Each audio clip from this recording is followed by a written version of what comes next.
Hi guys, and welcome back to my channel. I made Dua Lipa's Met Gala look in mini, and this is part 2, so we're gonna continue with the skirt and everything. I did the corset in my last video, so if you're interested in that, link is in the description down below and also here up in the eye. So don't miss out on that because that was a roller coaster as well and super interesting. But today we're gonna continue with the skirt. You can already see the finished dress in the background. Obviously I'm gonna show you how everything went and how it's looking on myself in the very end, so stay tuned for that. We're gonna jump right into the voiceover because I didn't feel like talking. I don't know why, I just wasn't feeling it. So sorry that you have to stick with voiceover me. I hope that's fine. It's very old school for me. It feels like that's what I did 2 years ago, but still, I hope you're fine with that. So let's just jump right into the making process of the dress, or like the skirt. So let's go. So I started off working on a crinoline, which I thought the dress definitely needed at that point. After being done with this project now though, I think it would have also worked without it, but it still gave the dress this kind of ballerina-esque look, which the original also has, so this is something you can do or you don't. I pinned twill tape onto my dress form as a waistband and pinned my vertical strips onto. I used satin band for this as I didn't have enough twill tape. I also don't really want to give you guys an in-depth tutorial as I don't really know what I'm doing, and this crinoline also is not that good. But anyways, I used boning for the hoops, which were way too flimsy, so if I were to do this again, I'd use something way stiffer for the hoops just to avoid them bending into weird shapes if the weight of the skirt is not distributed perfectly, which it might not, so I had to go in and stiffen up the hoops with another layer of boning in the end. I think I just measured down 10 centimeters, but I ended up placing the first hoop at about 14. They are, by the way, covered with a satin band boning channel, which I can recommend instead of twill tape, as the boning just glides in way easier, so that was a good learning. The whole thing is hand sewn as well, so this was a half-day project just to create a bad crinoline, but I have to admit this was a welcome change from all my other projects, which most of the time are pretty fast-paced and don't leave any time or room for bigger hand sewing projects and hand sewing. Oh my. This skirt is basically completely hand sewn and I loved it. Back to the crinoline. I'm currently adding the second hoop to the crinoline. The circumference, by the way, same as with the first hoop, is eye measured, so I don't really know how big it is. It just looked good with the first one and that's what I went with. I fixed it in place with needles at about 14 centimeters again and went around all the vertical strips to even the whole thing out before I was able to hand sew all the intersections. I didn't really record a video of, the Finnish Kerneline, but here's a reel that I did for my Insta. If you don't follow me there, you definitely should, as I'm doing loads of like fun stuff and like stuff that you can actually use, like small tutorials and stuff. So go ahead and check that out. Link is in the description down below. Next up, I got started on the skirt, which was made out of the same furniture fabric, a really thick and heavy boucle, as my corset, which I did in my last video. Since the fabric was so thick, there was no way to gather the waist by machine, so I ended up hand gathering it instead. I did that by folding the top edge inwards and top stitching twill tape onto the inside. I then marked 2 parallel lines to the waistline at 1 and 2 centimeters, and then perpendicular ones every 1 centimeter. This was now my grid to put all my gathering stitches in. I can't find a video on how I actually gather my skirt again, but I also did a reel on that fortunately, so there's not much to it. You just pull on your threads, which you hopefully knotted at the beginning, and gather it as much as you want. I gathered it to the max to get the look that I wanted and actually ended up gathering it even tighter once I was attaching the skirt to the corset, but more on that later on.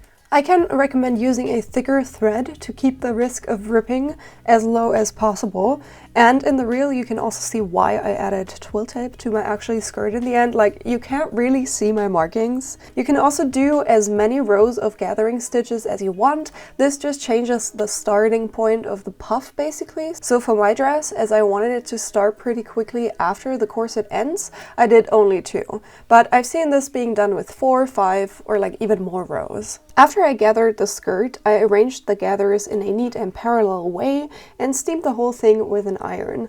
This just helps the shape of the skirt and tidies up the overall look a tiny bit.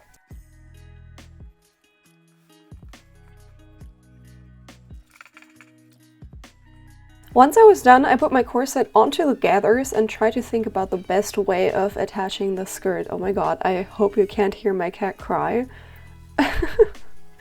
I know from watching historical sewing videos that the gathers are more or less sewn in twice, like from each side, so I figured this would also be the best thing to do for a skirt as thick and bulky as mine. One thing I wanted to point out is I will add pockets to the skirt later on, like once the skirt is already attached to the corset and is basically done.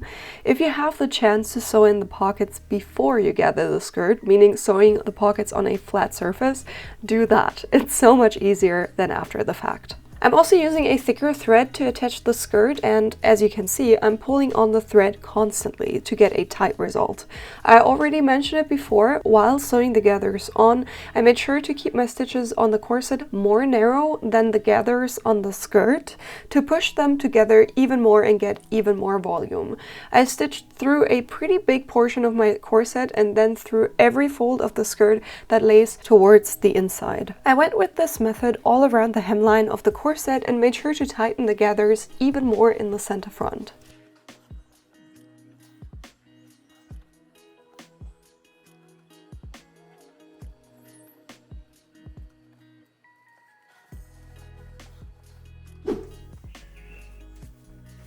So done with the skirt now, I put the dress onto my dress form, and that was actually the first time of me seeing the shape and the look and everything, and I was really happy.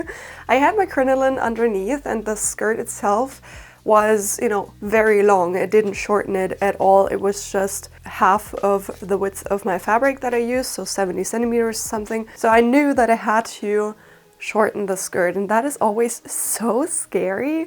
I pinned up the skirt to the length that I was going to shorten it to, and then I measured a bunch and procrastinated and did not want to do it, but then I had to cut into the fabric, and it was super scary because I did not know if I did it, you know, there is always the fear of shortening it too much, and no, what are you gonna do then? Like, you can't just add another panel down there, as that's not the look. You would have to redo the whole thing if you still have enough fabric.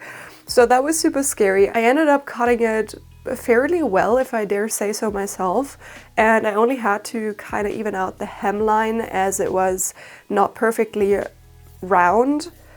Like, when you look from above, it's more of a rococo shape than a perfect circle. So I had to even out the hemline, as the sides had to be longer than the front or the back, also with like the dip of the corset and stuff. That's what I did by just looking and measuring from the bottom and whatnot. It was a whole thing, but I think it ended up looking really, really nice in the short version as well. Like, obviously the long version is an eye catcher and beautiful and stunning and whatnot, but I honestly did not want to spend so much money on fabric for a dress I will never wear. And I think it's also a nice thing to just, you know, do a little twist and do your own kind of interpretation of the original dress. I already did that with the trim around the neck and the hemline and stuff. I felt fine also going a bit off-road, if you can say it like that. So next up, I added the trim to the hem as well, which also gave the dress its final length and look. I cut off the selvage edge of the part of the skirt that I cut off before, so it was exactly the length I needed. And then I just put right sides of trim and hem together and sewed it on by machine, because 5-meter hem. And then I thought, why not add synthetic horsehair to the hem to get a nicer wavy shape? So I also did that by machine. And I honestly think that it changed the look dramatically and to the better, so I do not regret doing that. So now it's time for the first try on. Until now I had only seen the dress on my dress form, so I was very excited to see the shape on myself, and I wasn't super happy, if I'm honest. I feel like the hips were not pronounced enough, and I really did not like the fold lines that formed in the center front of the corset. Like, there was just not enough boning there to keep it stiff with the skirt in place, so next time I need to add extra boning to that area. Note to self and to everybody out there who wants to recreate this: add boning to the center front panel as much as you can, just to keep it staying down and straight and stuff, and to avoid these awkward wrinkles there. So my solution for this were hip pads. I had some padding laying around from an old project, like old, which came in handy now, so never throw away your scraps. Here I just tried out how it looks like with padding, and as you can see, it looks way better with padding. It just makes a better shape. I cut out various sizes of this D kind of shape, which I layered over top of each other to get the protrusion I wanted.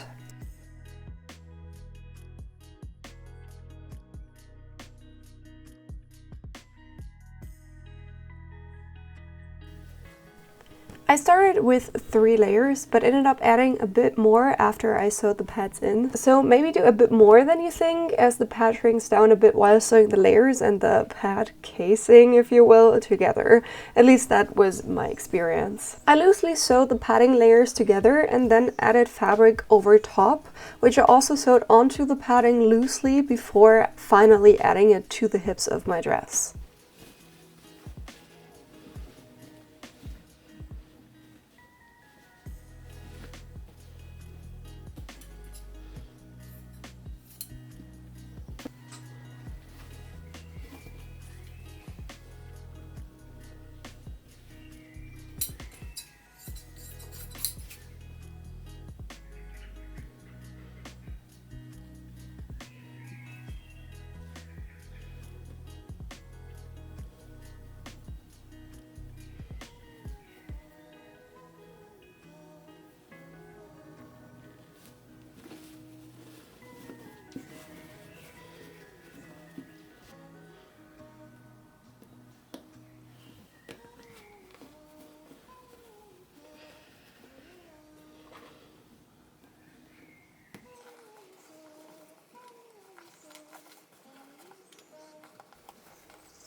Okay, with the hip pads in place, I tried the dress on another time, and it's just such a vast difference to before. Even without the crinoline or a petticoat or any understructure, the dress just has a way better shape than without the pads. It's all about the proportions, and with the hips like this now, my waist looks automatically smaller, even though the corset stayed the same. Like, this is all an optical illusion we can use to our advantage here. But you know what's missing?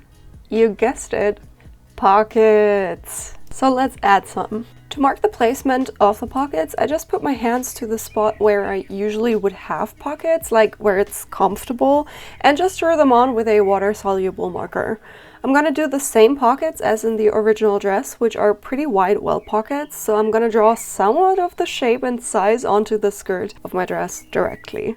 If you've never done welt pockets before, they're not the easiest type of pockets, as you have to be pretty precise, but I'm gonna try to walk you through my steps as best as I can anyway. So first up, I redid the markings with a smaller pen and a ruler to get an actual rectangle. I think I did 4 by 14 centimeters. Drawing in all the shapes and measurements is particularly important with welt pockets, so be precise here. Then I cut out another piece which will sit on top of the opening, which is the rectangle you're actually going to see on the dress in the end. So this has to be double the width plus seam allowance on either side, and at least the length plus seam allowance on either side. I think I did 10 by 18 centimeters or something like that. We'll remeasure and recut to size later. To stabilize it, I ironed on interfacing. I used this waistband interfacing, which just has the perfect measurements already and is also stiffer than my usual interfacing. So let's iron it in half and draw on the same measurements that are on the dress. So for me, 4 by 14 centimeters on both sides of the piece.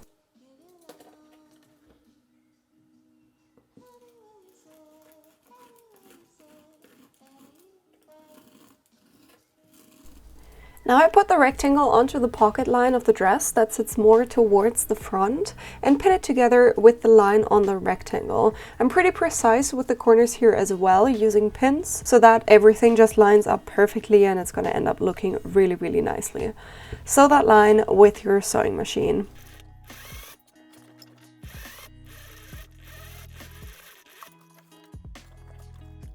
Let's cut into the pocket. So I'm going to put up a graphic on the screen now, as you have to cut in the pocket a specific way. So follow the red line and don't just, I don't know, don't just cut into the fabric. It needs to be this specific like weird X shape so that you have seam allowance on every single side of the pocket. Once you flip the rectangle over, you can shove the smaller ends towards the inside of the dress and also fold the triangles towards the inside.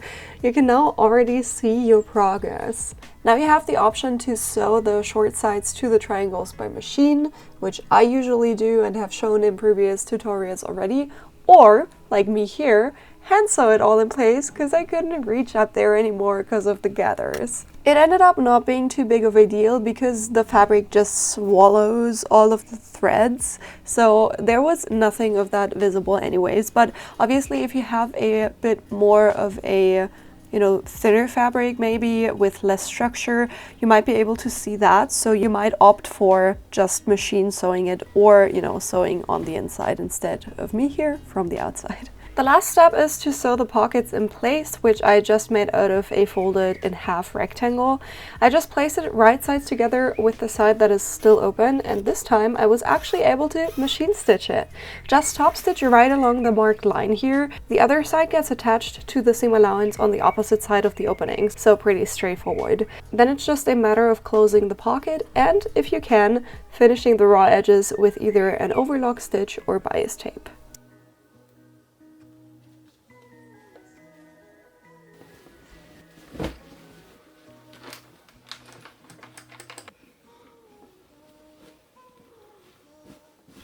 Petticoat time! I had this stiff tulle from another project. I think I made the petticoat of my princess dress out of this, which I wanted to gather to the size of my waist.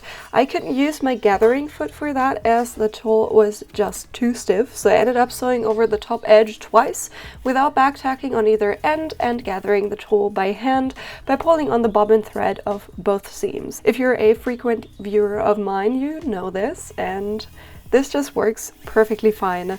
Just make sure to not, pull too much on your thread as it's prone to ripping. I used a normal sewing thread. I probably should have used a thicker one as well, but it worked out. Just be careful.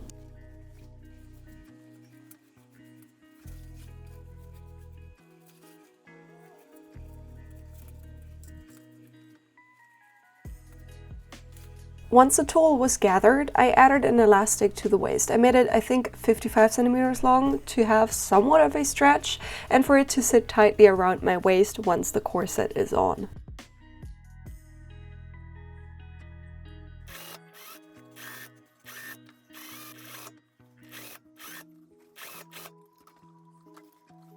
Once done with that, I used another tulle, which was less stiff, for the second layer at the bottom.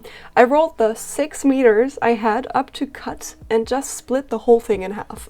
So in total I used 12 meters, doubled, of tulle for the second gathers, and it was barely enough. This time though, I was able to use my gathering foot, thank God.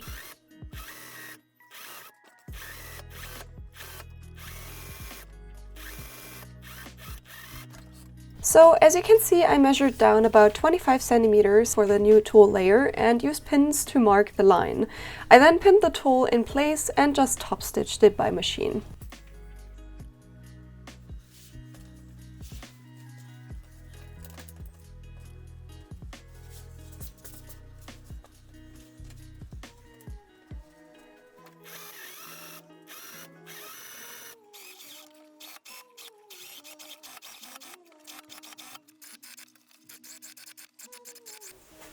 The petticoat is still way too long for the dress, so I just put it all on the dress form to shorten it to its final length.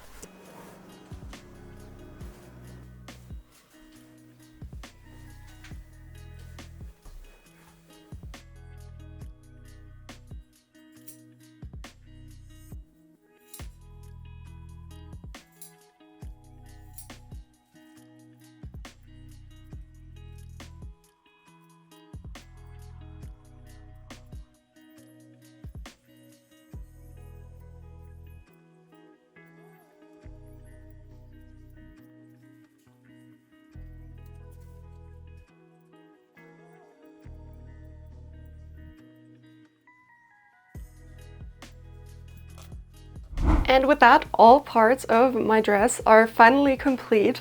I hope you enjoyed this bit of a different video than my usual style of videos. This is not a tutorial. This was more of a walkthrough of what I went through to get where I am now with this dress right here. So I hope that's fine and you enjoyed it too. Obviously there is the pattern for the corset that I also will link down below, and if you haven't seen my last video, there's the actual tutorial on how I made this corset, so go ahead and check that out. It's definitely worth a watch.